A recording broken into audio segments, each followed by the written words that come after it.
이 아침에 하나님의 은혜가 풍성하게 임하게 되기를 예수님의 이름으로 축원해 드립니다. 오늘 본문에 요시야 왕이 이뤘던 큰 종교 개혁에 대한 이야기가 나옵니다. 제가 어릴 때 들었던 것 중에 미신타파 그런 얘기를 교회 안 다녔을 때도 많이 들었던 것 같아요. 그래서 미신타파 그게 뭔지는 몰랐지만 하여튼 어렸을 때 그 이야기를 여러 번 어른들에게 들었던 것 같습니다. 미신을 타파한다. 참. 그런데도 오늘날 문공부에 등록된 무당의 숫자가 60만이 넘는다 합니다. 은연중에 사람들이 참 기가 막힌 거죠. 은연중에.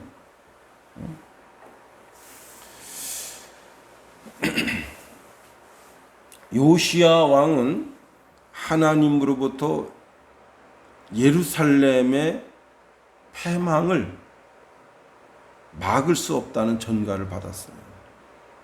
오늘 성경 본문에도 기록된 대로 므낫세 왕이 전무후무하게 우상 숭배를 함으로 인해서 그것 때문에 하나님이 진노하셨다. 그렇다고 해서 요시야 왕이 주저앉은 것은 아니에요. 오히려 더 나라가 국민이 새로워지기를 간절히 소망한 겁니다. 그래서 그는 종교 개혁을 하는데 아주 박차를 가한 거예요. 미국이 일본을 이제 점령했잖아요. 그랬을 때 일본 천황이 메가다 장군에게 이렇게 물었다고 합니다. 이제 일본 전체 기독교를 국교로 할까요? 이렇게 물어봤다는 거예요. 왜냐하면 이 천황은 일본이 섬기고 있는 신이 미국이 섬기고 있는 예수 그리스도의 신에 의하여 정복됐다 이렇게 생각한 거예요. 그때 메가다가 그렇게 하십시오. 그랬으면 일본이 기독교 국가가 되는 건데 메가다가 그런 맥락을 모르고 이 종교는 개인 자유인데 그렇게 하실 필요가 없습니다. 이렇게 말하게 되면서 일본이 그냥 그대로 자기들이 섬기는 각 신, 우상으로 그렇게 섬기게 됐다는 거예요. 메가다가 조금 더 복음적인 사람이었더라면 얼마나 좋았을까 하는 생각을 하게 됩니다. 자, 그러면 오늘 본문에 있는 말씀을 통해서 요시야가 어떻게 종교개혁을 이루게 됐느냐 하는 겁니다. 1절 말씀 보세요. 1절. 왕이 보내 유다와 예루살렘의 모든 장로를 자기에게로 모았다 했어요. 이 장로라고 하는 우리가 장로교회잖아요. 장로라고 하는 것은 뭐냐? 원래 이 장로라고 하는 말이 자켄이라고 한다는데 턱수염이 길다 그런 뜻이에요. 나이가 들면 다 턱수염이 길죠, 그죠? 턱수염이 길어서 장로가 아니라 그 마을 최고 연장자라는 의미가 있는데, 다시 말하면 장로는 각 지파의 우두머리나 전통 있는 가문에 어느 정도 유력한 자, 힘을 가진 자를 의미합니다. 자, 이 장로들은 그 성이나 그 촌 단락에서 이제 어떤 일을 결정할 때 제일 앞에 나서서 일을 결정하는 그런 사람이죠. 자, 요시야는 성전을 보수하다가 발견된 그 성경책을 가지고 그 말씀대로 살아야 된다. 하나님 말씀대로 살아야 된다고 하는 것을 이 장로들에게 먼저 각인시키기 위해서 모든 장로들을 다 불러 모은 거예요. 어떤 개혁이 일어나기 위해서는 그 각 조직의 장들이 먼저 개혁의 필요성을 깨달아야 되는 거예요. 그 장이 먼저 이거 종교개혁 해야 되겠구나 라고 하는 걸 깨닫지 못하면 어떻게 되겠어요? 왕이 아무리 종교개혁을 하려고 해도 종교개혁이 일어날 수가 없는 거예요. 자, 그러니까 종교개혁을 하기 위해서는 그 지역의 최고 수장들이 이거 우리가 잘못 살고 있구나라고 하는 것을 깨달아 알 수 있어야 되는 겁니다. 우리는 매주마다 교회 옵니다. 그래서 매주마다 어디에? 하나님 말씀에 자기 삶을 비춰보는 거예요. 내가 제대로 살고 있는가, 제대로 살고 있지 않는가, 그 말씀대로 나 자신을 비춰보는 거예요. 그렇습니다. 우리가 매주일 주의 성소에 나와서 주의 말씀이 내 영혼의 거울이 되어서 내가 바르게 살고 있는가, 바로 살고 있지 아니한가, 나를 지켜보면서 나 자신의 삶을 조금씩 하나님 말씀대로 맞춰가는 거예요. 두 번째로 요시야는 어떻게 했느냐? 이 종교개혁을 하기 위해서 그 율법책을 낭독해 올린 겁니다. 이 율법책은 모세오경 전체예요. 성경 말씀을 읽을 때 내가 잘못 살고 있구나 깨닫고 그 말씀 가운데 나 자신을 고칠 수가 있는 겁니다. 경기도 이천 좀 더 가면 장원이라고 하는 곳이 있는데 거기에 원당교회가 있는데요. 거기에 정원재, 정성재, 정헌재 삼형제 장로가 있다고 합니다. 한 해는 이제 몹시 가물어 가지고 비가 내리지 않으니까 모를 못 심게 되었어요. 늦게 이제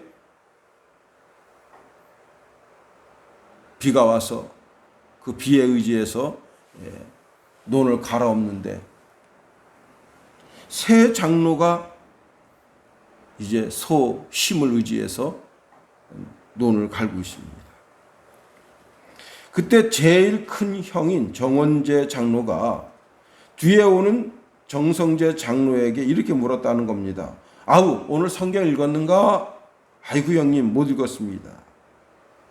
그래? 그러면 잠깐 우리 여기서 쉬게나 하고 집에 들어가서 성경을 한 장 읽고 그리고 나와서 썰애질을 하고 뭐를 심었다는 거예요. 스탠리라고 하는 선교사는요, 아프리카로 건너가서 이제 복음을 증거하다가 열병에 덜커덕 걸렸습니다. 열병에 걸려서 그 열병과 싸우는 그 동안 자기가 성경을 읽는 동안 자신을 주님께 바치는 것이 기쁨인 것을 깨닫고 성경을 읽기 시작했다고 하는 거예요. 처음부터 끝까지 창세기서부터 요한계시록까지 쭉 읽게 됐다는 거예요. 자기가 그 성경을 읽는 그 기간 동안에 가장 기쁜 기간이었다. 목사가 돼서 성경을 가장 안 읽는 사람이 되면 되겠어요. 성도들에게는 하루에 10장씩, 주일에는 5장씩 읽으십시오. 그렇게 말하면서도 성경을 안 읽는다면 그건 참 저는 하루에 듣는 성경도 해서 한 20-30장씩 쭉 차를 타고 가면서 성경 말씀을 듣습니다. 또 집에서도 보는 성경을 통해서 또 성경을 봅니다. 또 주일에 영적인 양식을 먹여야 되기 때문에 내가 설교할 부분은 늘 주목해서 보고 주석도 보고 늘 말씀 가운데 묻어서 살려고 합니다. 그렇게 말씀을 늘 보면서 어떻게 해요? 내 자신이 먼저 잘 살고 있는가, 제대로 살고 있지 못하는가, 나 자신을 지켜보는 겁니다. 자, 오늘 보면 2절 말씀 보세요. 이에 왕이 여호와의 성전에 올라가매 유다 모든 사람과 예루살렘 주민과 제사장들과 선지자들과 모든 백성이 노소를 막론하고 다 왕과 함께 앉으라. 왕이 여호와의 성전 안에서 발견한 언약책의 모든 말씀을 읽어 무리의 귀에 들리고 그랬습니다. 요시야 왕이 직접 성경을 낭독했다는 거예요. 자, 왕이 그 성경을 직접 낭독하는데 이 속독으로 읽으면, 모세오경을 속독으로 읽으면 얼마 정도 걸릴까요? 하루 종일 걸릴 겁니다, 아마. 예. 속독으로 읽어도. 그 말씀을 차근차근 읽어 내려갈 때 백성들이, 우리 조상 아브라함이 어떻게 하나님 섬겼구나, 이삭이, 야곱이 어떻게 하나님 섬겼구나, 그걸 알게 되는 거죠. 귀인들이, 장로들이, 우리가 잘못 살아왔구나, 그 말씀을 통해서 아는 거죠. 특별히 모세 오경 가운데 출애굽기 20장 10계명을 통해서 우리가 잘못 살아왔다는 것을 알게 되는 거예요. 듣게 되면 깨닫게 되는 거예요. 보게 되면 알게 되는 거예요. 어떤 분이 유튜브에서 일본을 막 비판하는 사람이 있는데, 저는 그 사람은 옳은 사람이라고 생각되지 않습니다.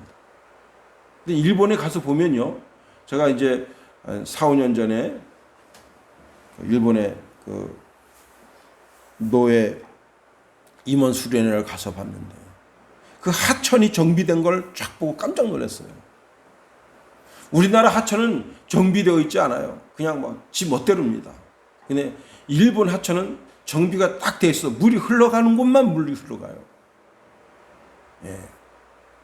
그리고 이제 산사태가 나서 큰 나무 등거지가 막 흘러내려올까봐 중간중간에 말뚝을 박아서, 그런 것들이 물 흐름을 방해해서 큰 피해가 나지 아니하도록 다 그런 걸 준비해놨더라고요.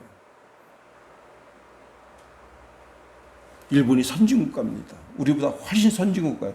보게 되면 깨닫게 되는 거예요. 듣게 되면 알게 되는 거예요.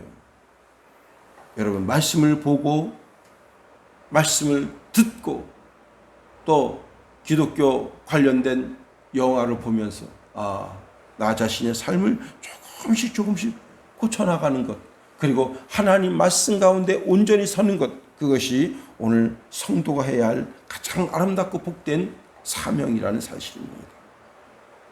더 나아가 요시야는 백성들에게 그들의 의무를 확증하기 위해서 율법을 제시했을 뿐만 아니라 모든 백성들이 다 자신의 삶 속에서 자기 자신을 개혁하도록 독려했습니다. 오늘 성경 23장 전체를 읽어 내려가다 보면 요시야 왕이 나라 전체를 종교개혁했어요. 나라 전체를. 그래서 요시야 왕처럼 종교개혁을 한 사람이 전에도 없었고 후에도 없었다. 성경 말씀에 그렇게 기록하고 있습니다. 요시야 왕은 마음을 다하고 뜻을 다하고 힘을 다해서 여호와 하나님만 섬기기로 마음에 다짐하고 작정했어요. 3절 말씀 보세요. 왕이 단 위에 서서 여호와 앞에서 언약을 세우되 마음을 다하고 뜻을 다하여 여호와께 순종하고 그의 계명과 법도와 율례를 지켜 이 책에 기록된 이 언약의 말씀을 이루게 하리라 하매 백성이 다 그 언약을 따르기로 함이라. 나와 내 집은 여호와 하나님만 섬기겠다. 그렇게 여호수아가 모든 지파장들에게 명령하잖아요. 너들은 어떻게 하겠느냐? 그래요. 종교 지도자가 먼저 깨어서 하나님 말씀 가운데 서니 그 백성이 말씀 가운데 서고 그 나라가 정결하게 되고 성결하게 되고, 오늘 이 시대에 이제 민주당도 국민의힘당도 대통령 후보를 낸다는데, 그런 정말 하나님을 두려워하고 하나님을 섬기며 하나님을 의지하는 그런 종교적 지도자가 나와서 이 나라가 다시 한번 종교적 개혁이 일어나고, 그래서 그 힘을 덧입어서 전 세계 최고 초인류 국가가 되는 그런 역사가 있어지게 되기를 예수 그리스도의 이름으로 축원해 드립니다. 주기도문 하겠습니다. 하늘에 계신 우리 아버지, 아버지의 이름을 거룩하게 하시며 아버지의 나라가 오게 하시며 아버지의 뜻이 하늘에서와 같이 땅에서도 이루어지게 하소서. 오늘 우리에게 일용할 양식을 주시고 우리가 우리에게 잘못한 사람을 용서하여 준 것 같이 우리 죄를 용서하여 주시고 우리 시험에 빠지지 않게 하시고 악에서 구하소서. 나라와 권능과 영광이 영원히 아버지의 것입니다. 아멘. 뜨겁게 기도하십니다.